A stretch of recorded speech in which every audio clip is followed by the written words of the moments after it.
There are many beautiful things out in space that you can see from the Rekorth Observatory here at Millikan University, but there are some things you can't see, things that pose quite a danger to us here on Earth.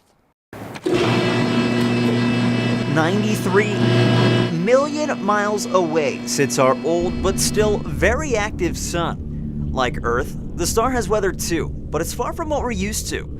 Solar flares, radiation storms, coronal mass ejections, all a part of space weather, which has become a serious threat for our planet. So the sun has been doing its thing for 4.5 billion years, but we've developed lots of technologies that make us more vulnerable. Bob Rutledge is just one of dozens of scientists at the Space Weather Prediction Center in Boulder, Colorado, working to advance this relatively new field. Many people compare us to weather forecasting in the 50s and 60s, and maybe if they're generous in the 70s. If you're like me, you rely on your GPS to get from point A to point B. Well, in a solar storm, it's going to be useless. Head southeast toward North Oak Crest Avenue. Not only would GPS be impacted, high-frequency radios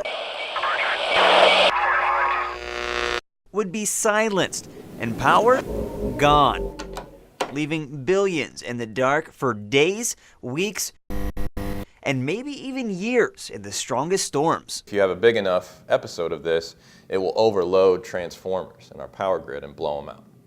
So you could have worldwide outages. When you look at the magnitude of the impacts and risk if we lose power over a large area, it certainly needs to be addressed. And that's why it has the attention at the highest levels of the U.S. government.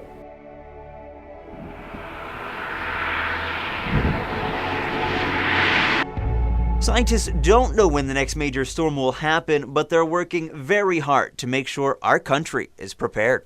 So maybe between a 1 in 10 or 1 in 20 chance of it happening again in the next decade. A little tough to say for sure, but what we do know is it's not a question of if, it's really just a question of when. It's a frightening prospect and a very real one. If you head on over to WANDTV.com, click on Site Watch. There, I've posted a link to where you can find the current space weather conditions.